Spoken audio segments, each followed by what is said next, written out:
that means that I'm there an hour and a half before my tee time with nothing You're to really do. Like, I have nothing to do for 90 minutes other than walk around the pro shop, use the restroom, and stretch. Like, at that point, I might go sit back down in my car and take a nap.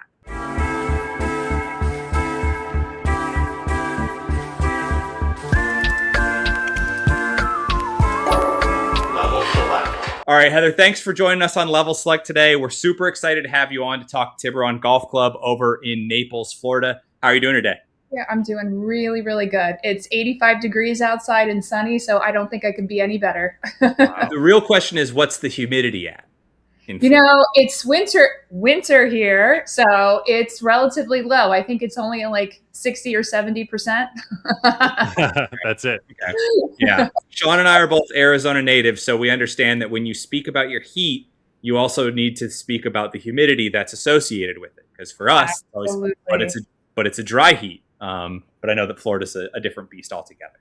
Oh, yes.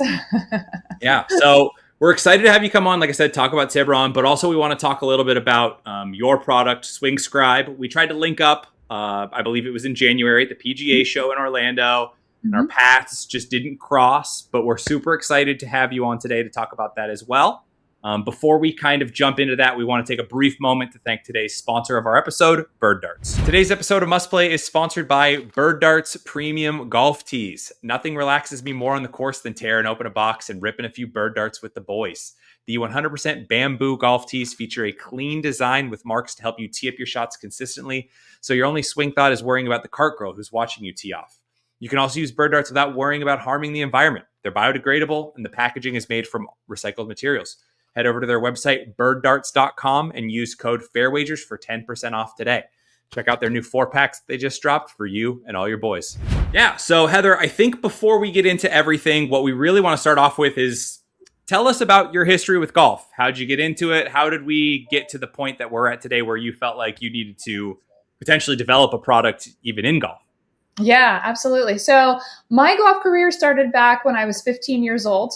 And my grandfather, who is to this day one of my favorite people on earth, got me involved in the game, thankfully. And interestingly enough, like, I really didn't take it that seriously. I was the only girl on the high school golf team. And I had the privilege of playing every single day at this beautiful course for free. And again, just didn't really take advantage of it. And life happened. So went away to college. I was clearly not good enough in college. And then, had a career, kids. And then I got back into golf just a few years ago when my family and we moved to Naples. And, Naples, Florida is the golf capital of the country. So I think we have 95 golf courses in just one, our one in the city confines. So got involved in golf. And listen, my background has nothing to do with golf. I come from a finance, real estate, private banking background. And this is a brand new industry and business for me. But, golf is one of my passions. And given that I'm competitive in nature, like, I want to be a good golfer. So the way that, I got into this business is I was taking lessons. And listen, when you're taking lessons, just like back when you were at school, you want to take notes. And the only thing that I had to take notes was a yardage book or, like a random piece of paper. But like, who wants a bunch of little notepads floating around or note pieces of paper floating around your golf bag? Nobody. So after a couple of lessons, I put my notes in this yardage book. But after a couple of lessons, I realized like it just wasn't organized. And I'm a super OCD organized person. I was like, wait, there's got to be a better way. Yeah, right? There's got to be a better way. And I think that's how every business starts. So I came up with my first journal, and I made my own prototype. I took my own notes, and then I was doing lessons with a bunch of other women, and they're like, hey, what's that? And they're like, I want one of those. And that's kind of how SwingScribe was born. That I knew I had a business. Yeah. So actually, I am of a similar vein. I have just note cards all over the house of notes about golf courses. When I would go and do research on a course where okay, here's a green and I don't want to come up short, or I'm safe to be long, or any of that. I would literally go and either look at Google Maps. This is a trick that I actually picked up from Sean. Look at Google Maps and look to see how many yards there were behind holes to see if I was safe to play these holes long or not. Okay. Especially the first time that you go and play. So with one of these and actually having a spot, I think it's in the back here, designated of like where to actually put the notes for the course, especially if you play a lot of the same courses over and over again and you don't fill that out too fast, that's great. I also do love the notes of these are now digitally and just live in my phone, but there's probably a new one every 3 months, is writing down what your swing thoughts are after a good range session. And so you have that in here for each of the different clubs and talking about ball position and all of that. And they're very easy things that a lot of us tend to kind of just forget until we've played golf for 20 plus years and it's ingrained into our memory. Like Sean, you and I have talked about this where you're like, yeah, there's a lot of things that I don't even think about in my golf swing anymore. And I'm like, dude, I've never even thought about that. Well, I'm guilty of putting it in the Notes app on my phone and then forgetting I have a Notes app on my phone. So I'm like, I go through my phone to clean it every once in a while, and I'm like, oh yeah, I had swing thoughts in here, and I completely forgot. And then the other benefit of something like this too is it kind of gives like a Matt Fitzpatrick vibe on the range. If you just flip this open and you're taking notes on stuff, it just looks like you know what you're doing. There's something to be said about that. Yeah, I could look like a pro. I may not play like a pro. I for sure look like a pro, but I do look like a pro with that. Well, this will help us get better too. Yeah. People are going to think that your handicap is at least a few strokes better than probably what it actually is for when you pull one of these things out of your back pocket. Absolutely. Yes. Yeah. Okay. Yeah. So obviously, like you said, it was traditional product solution here where you saw a problem that you identified and said, hey, I need to find a solution for that. Right? Absolutely. Yeah. And actually this business has really blossomed very nicely. We've partnered with the LPGA Foundation with Girls Golf. So we've been partners with them for the past 3 years. And we're starting to partner with a lot of other, PGA related nonprofits and first tees. And, this has been a great product for juniors, but honestly, I mean, it's applicable for anybody that wants to improve their game of golf, which I feel like is any golfer and wants to take a little bit extra time just to take a note. Yeah. I mean, go ahead, John. Real quick, I was going to say, I don't know if this has been applied to it yet. Tell me if I'm the first to think of this. I don't think I am, but has anyone ever handed that to a caddy at like a tournament or anything like that to like get inside their head? Yeah. So I'm glad you said that. So, you mean like playing competitively, right? Yeah, so like if I'm ever in a tournament and I get a caddy or someone that doesn't know my game, you have to kind of like spend that time walking them through why certain clubs are in your hand at certain distances and what you do. And usually you know how they stand behind you at the range and watch for a little bit. I feel like this would be like a cheat code where I could just hand it to them and give them all the answers. It's a huge time saver. Absolutely. Yeah, a huge time, because all they have to do is just pull up your yardage matrix, right? And then they know right away, oh, okay. So if we've got, a short approach from 100 yards, like she's going to need her pitching wedge or her 9-iron. Right. Okay. And then let's take that a step further. If she's not hitting her 9-iron well, like, let's see what kind of notes that she's got. Oh, well, maybe, she's not keeping her left shoulder down. Like the caddy's going to give more instruction, but he can look up the notes and add some or take some away, right? Because every instructor teaches differently. So yeah, this is a huge time saver, especially if you're playing with a caddy.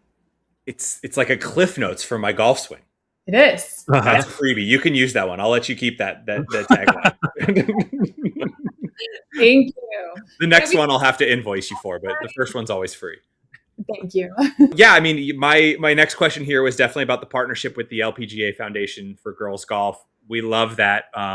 Sean and I tried to do, we're trying to feature more females because the space is obviously such a male-dominated sport, but we think that it's extremely important. It's very much a growing category within golf, and we think it's so important to get not just youth golfers out there, but also youth female golfers. And you can see that those are the hands down the fastest growing categories in the sport right now. Oh, absolutely. Yeah. And last year they had their biggest year yet with women and, junior girl golf participation. So you're right. The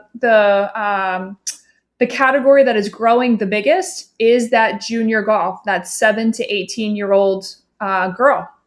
So, yeah, I mean, this aligns very, very well. They have a national championship in Pine Needles in North Carolina every year. Every single one of the qualifiers, they get one of the SwingScribe golf journals, and it's so cute because I have some of these kids, like I get Christmas cards, a handwritten Christmas card. Oh, nice. Thank you so much. I'll get pictures sent to me, I'll get notes from parents. And, it's just, that's, aside from seeing the business work, like that's another part that is so rewarding, right? Yeah. It's one of the reasons why you do it. Yeah. Helping grow the game is always appreciated, right? Of course. Speaking of growing the game, I think you grew something else recently at the PGA show. I think you might have, we didn't have Guinness there, but I think you might have set a world record for something at the PGA show. Would you care to tell us about that? Yeah. I'm sticking with the world's record on the largest yardage book ever made. Standing at 6 feet tall, maybe like 6 feet 1 inch with the fabric and everything, and 4 feet wide. So just yardage book. Oh yeah. Love that. I don't know how I missed that, but also if you've ever been to the PGA show, there's so much. It is. Yeah, there's like 600,000 square feet of exhibitor space, so it's understandable if you missed it. But it'll be back next year, so I guarantee you'll see it next year. Heck yeah, can't wait. I think it took me being at the PGA show for one day to convince Sean that he needs to go next year. I'm going next year for sure. Yeah. You have to go. It's like, I tell my friends, it feels like you're high the whole week. It's because there's so much action and excitement and, seeing familiar faces. So now that I've already been 2 years, like I've seen a lot of familiar faces that I saw last year. And, just seeing all the cool new golf products, and I don't know, it's exciting. Yeah, nice. It's definitely a great time. It is. Yeah. All right. So I want to transition a little bit over here into Tiburon. Yes. Tiburon. I mean, we could have a debate all day on how it's properly pronounced, but we're going to do Tiburon for us today.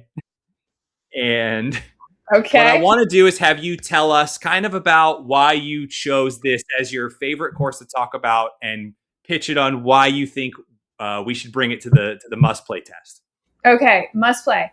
One of the most recognizable courses in Naples, and we've got 2 courses. And it just happens to be about 10 minutes away from my house. So added bonus of being convenient and awesome. Mm-hmm. Convenience and proximity always plays a factor, right? Absolutely. So it's a challenging course. It's not an easy course, but the property is fantastic. And it also shares space with the Ritz-Carlton property, which, isn't too bad. So there's a lot to offer for everybody in the family, if you're a golfer, if you're not a golfer. But specifically, if you're a golfer, I mean, it's a great place to play, right? Once you're out, there are some holes where you don't see any houses or anyone. And then there's other holes where you're looking at houses that are worth, I don't know, $7 to $30 million. So it's, you've got good views on and off the golf course. Yeah. I love that. Do you have a preference between the gold and the black?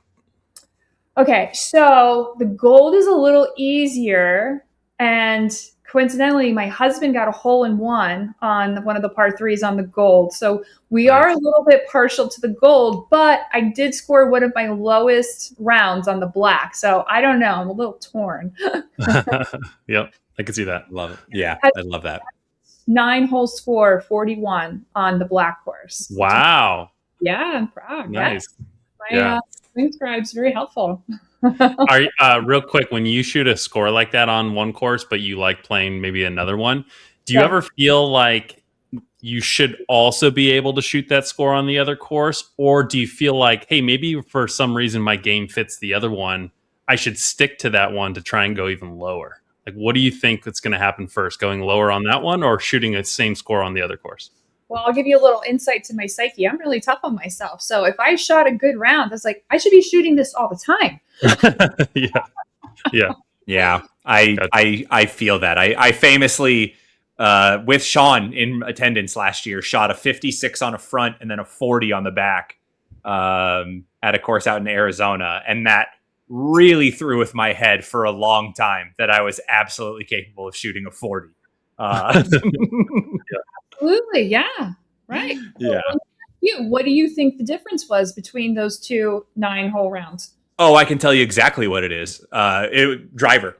Driver is the greatest unlock and the greatest hindrance of my entire golf game.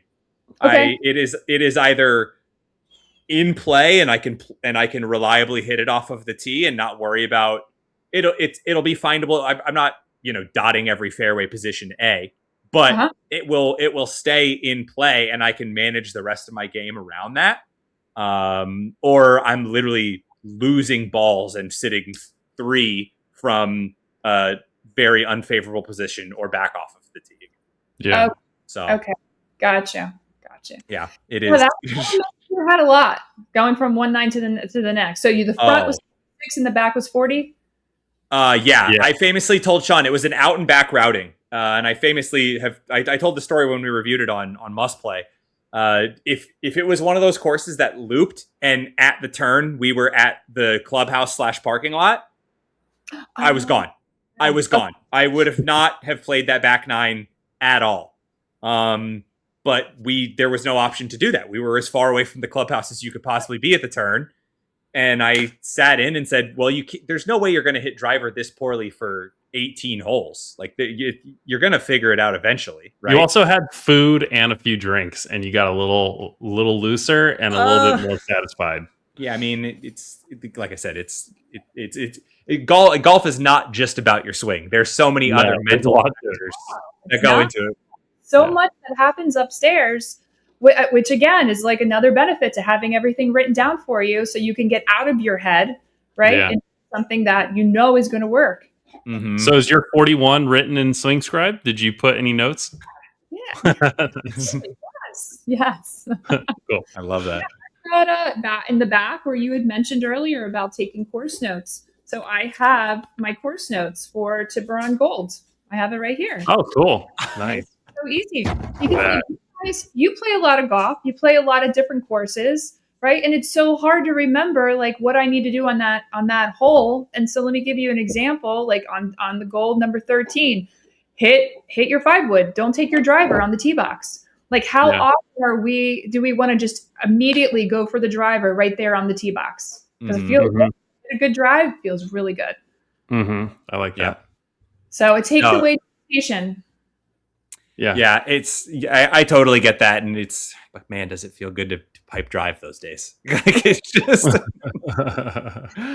All right, I'm gonna circle us back over to Tiburon. We're gonna have you dive into a handful of the questions from the must play test that you think it passes. But first, we like to bring in some outside perspective. We do reviews of reviews. We pull in a 5-star review as well as a 1-star review, and we kind of let you validate whether these are true statements about the golf courses, one-off experiences, and we'll go from there.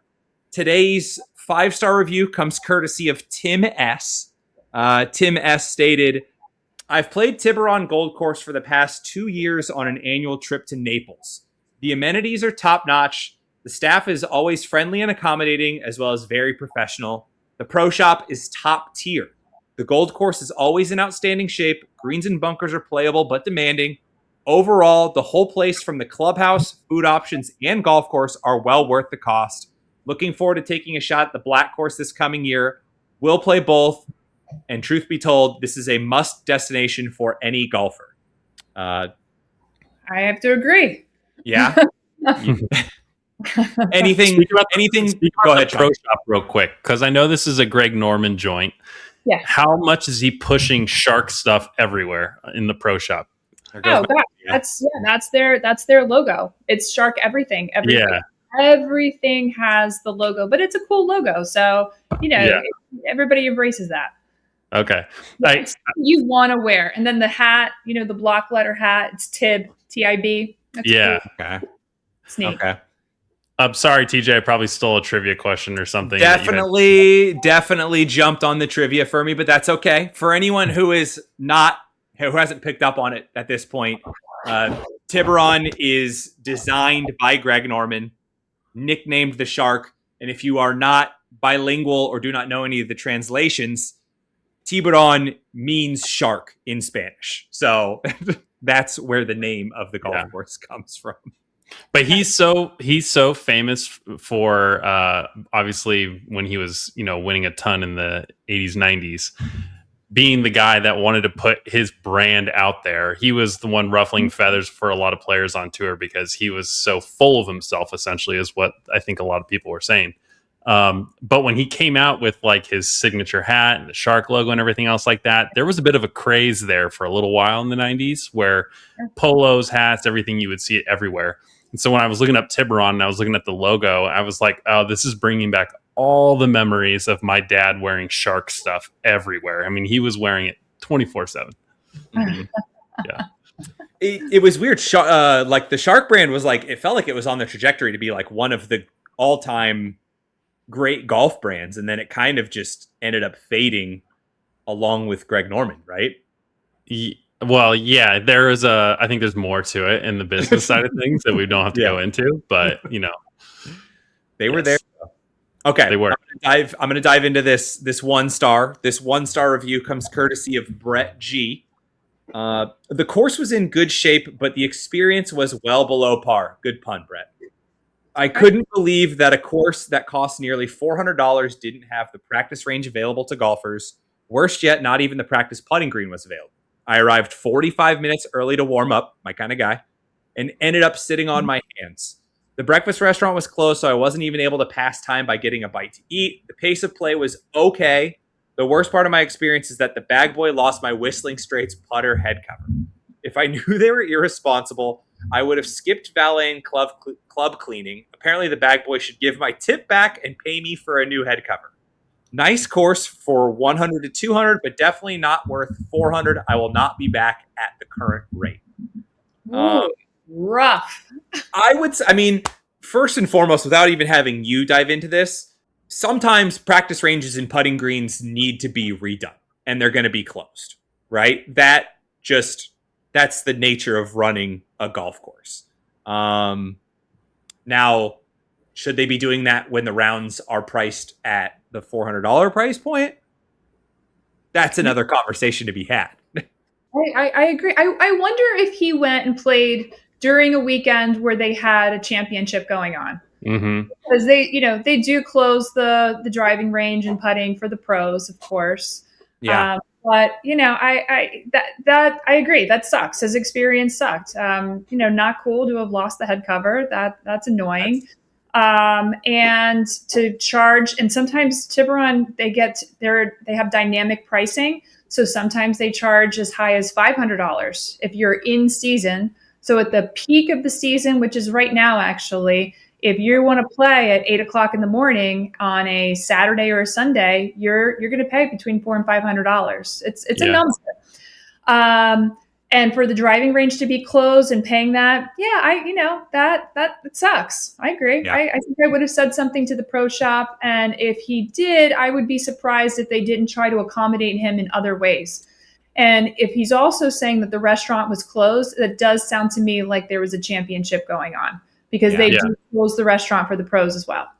You're giving me a reminder here that I should probably also start to pull in these negative ones and see if the business has responded to them at all. See if they have made the attempt to right the wrong potentially, or say, hey, just as a heads up, you came X weekend where there was a championship going on, or you knew, a lot of times on the website when you book a tee time, there's a big red banner that says, we're going to be cart path only during this time, or our practice facilities are going to be closed during this weekend. And it's on you. And then you come back and say, I wrote this poor review because my experience was poor, but realistically I was a little lackadaisical when it came to actually reading on the website. Sure. Yeah. I understand how he's annoyed. So yeah. That reminds me of a question real quick for both of you guys. If you didn't know, you did your research and you didn't know this, and you go up to the pro shop to go pay for your tee time, which one of these things is the thing that you don't want to hear? It's cart path only today. Ugh. The driving range is closed. Which one annoys you more? Driving range is closed because practice and warming up is a really big thing for me. I'm like you. I want to get there 45 minutes early. I want to hit a bunch of balls. I want to putt. I want to chip. Like that's how I get warmed up. I'll take the walk. No problem. Yeah. Okay. I think I'm gonna be nitpicky about your question, but if you're telling me that I find that out when I get there, yeah, that means that I'm there an hour and a half before my tee time with nothing. You're really upset. Like I have nothing to do for 90 minutes other than walk around the pro shop, use the restroom, and stretch. At that point, I might go sit back down in my car and take a nap. Yeah. TJ famously gets to courses really, really early. That's his MO. He loves to go get 100 swings in before a round. Okay, let's be reasonable here. But also, I'm exaggerating. My wife thinks that golf takes 9 hours. So, which in my case it does. Yeah. All right. So let's jump into some of the questions here on the must play test. We asked you to bring a handful that you think that Tiburon is going to pass with flying colors. Sean's laughing because I put a little accent in there. Tiburon. So out of the 10 questions here on the must play test, what's the first one that you want to take a look at, Heather? Okay, let's take a look at the Augusta test. All right. So the Augusta test is this course easy to get a tee time on? Does it have a straightforward booking process? And are there tee times available the week of intended play?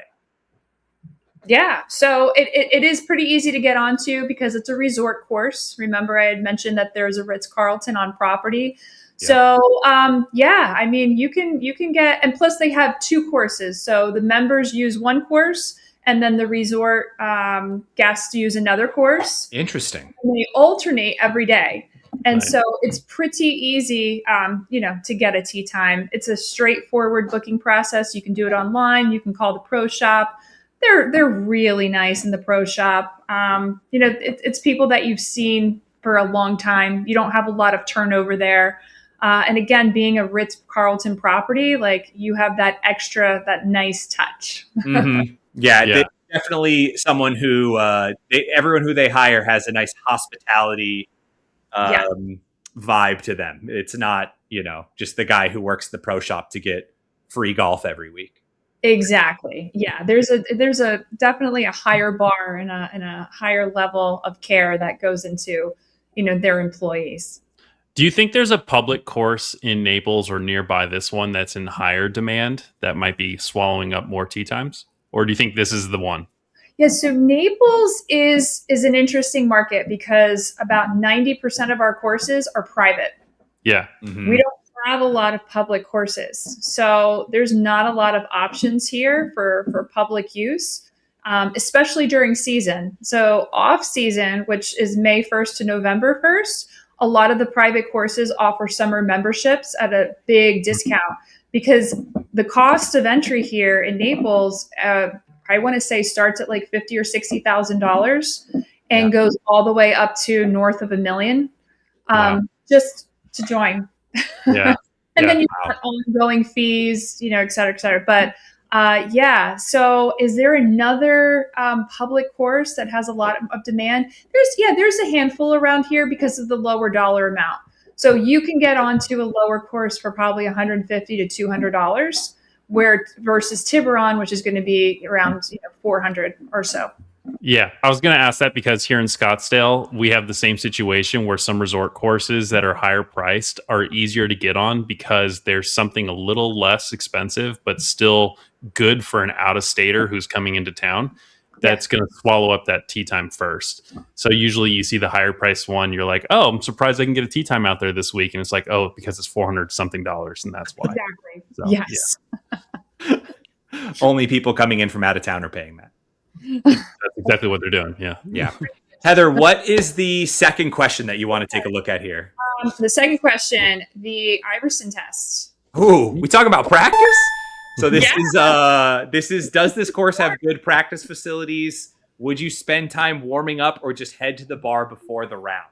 And this is obviously caveating if it's open or not. Yes. So Tiburon, they've got world-class practice facilities. This is definitely a place that you want to get to early, warm up. When you're on the range, you're hitting on a real range. You're not hitting into like a lake. For some reason, I do not like those ranges where you're hitting onto water. No, I don't either. Yeah, it's not a thing out here that Florida has a lot more of those than Arizona and California do. But I've played a course that did that, and I was like, is some poor guy just scuba diving out there collecting these things, or like what is going on? Yeah, there's a couple courses here that I play that I'm like, man, this just doesn't feel like a real warm up. No. Yeah. No. And also when you're using the range balls, the 75%. I don't like that either. I want to hit with like real balls, which is something nice that you get with Tiburon. Yeah. Are they, I would assume at the rate that they're at, the range balls are one included. Oh, yeah. Okay. Absolutely. And then are they a pyramid type range, or are they a basket type range? Or are they in a bag in a bin somewhere? No, they're a full basket type range. Okay. Yeah. Kind of like an egg, like a crate, like an egg carton. Yes. Yeah. Crates. Yeah. Crates probably the better term there. Yes. There you go. Crates. Okay. So plenty of balls. Excellent. Okay. Real quick on the practice as well. Is there a putting green right next to the first tee, or is it far away? Because we sometimes ask like, how far is it to go from like, okay, I'm done putting to going to the first tee? It's not that far. The black is a little bit further than the gold, but it's not that far. Okay, cool. Yeah. That's tough to do with two courses too. I've noticed that with a lot of courses that if they have two, it's tough to put the putting greens kind of near, or it's near one of the course's first tee, but not the other ones. Yeah. And it's worth mentioning that the practice range, there's two. So there's one for the members and one for guests. Oh, so there's no course. There's no overlap. And each range has its own putting green and has its own, bunker and green area to do chipping. So they don't have to mix with the commoners. They can stick with Oh, Sean, I had the same thought. I was like, you know what, man, I'm not going to say it. We're just going to keep the podcast moving. But no, I'm glad you did. I'm glad I got to vicariously live through that. Okay, and then Heather, what's the last test that you want to talk about today? The Jonesy test. Oh, obviously we touched on this a little bit, but could you see yourself spending $100 on merch in the pro shop? Do they have a logo or apparel worth wearing? Well, yes and yes. It's hard to spend less than $150 in the pro shop because honestly, the pro shop, it's big. They've got all kinds of cool stuff. Like you want to buy it, you want to show the logo. It's the little shark fin. It says Tiburon on it. Like it's something that is noteworthy as you're traveling around the country. People recognize it. So yes, you definitely want to spend some money in the pro shop. Yeah, it's a good one. The logo has like slight Jimmy Buffett vibes with the color of the fin sometimes. Like they put like a yellow or like kind of that little feel. It just reminds me of like a Caribbean or some type of like beach related thing. Obviously it's a shark. Well, and it's Florida, baby. Yeah, but if it was I'm looking at their shop online and they have a handful where the word Tiburon is kind of hard to read because it's small and you can just kind of make out the fin. And if I didn't know better, I'd be like, this is like a Tommy Bahama or a Jimmy Buffett or some other fishing type related shirt. And then you kind of zoom in, like, oh, okay, yeah, I see it. Yeah, right. Yeah, I definitely think I might have to put this one in the logo rating series here pretty soon, Sean. I think this is a good one to toss in there. Yeah. All right, I did have a few fun facts and trivia that we did not touch upon. So we obviously touched upon where the name comes from. We talked about all three of the tournaments that are there for each of the different ones. Fun fact here, I've never seen this on a golf course. The waste areas are actually made out of crushed shells. Yeah. They're not actual sand. They are crushed shells. So word to the wise for anyone who's potentially playing Tiburon soon, pack your crushed shell club. For hitting all those waste areas. That's called hitting off the coquina. And that it's a pressed down. It looks like sand, but it's hard as pavement. Okay. Oh, really? So Yeah. you need special notes in your book for hitting off the coquina. That's just right at the top underneath. Like, don't forget to pack a beat up old club that you need to be able to pick a ball clean with. Exactly. Yes. And then the last fun fact that I had here was that this was one of the first clubs to experiment with a very specific alternative style of golf course transportation. Does anyone have any guesses on what that could be? An alternative. So not a golf cart, but another way to get around the golf course. I'm gonna guess bike, like a motorcycle bike type situation. Incorrect. Oh. God, I terrible joke. I wouldn't say. I can't say. Let me think for a second. What would be an alternative? I've never seen anybody outside of a golf cart or walking with their electronic golf bag. It is a Segway golf personal transporter. Oh, I like the standing up Segway? Yes. And you would put your bag on the front of it. So cool. That just sounds like a yard sale waiting to happen. Oh, just how'd you ruin your golf bag and break your collarbone? So Yeah. I apparently they were one of the first clubs, I think, in the world to actually try these out.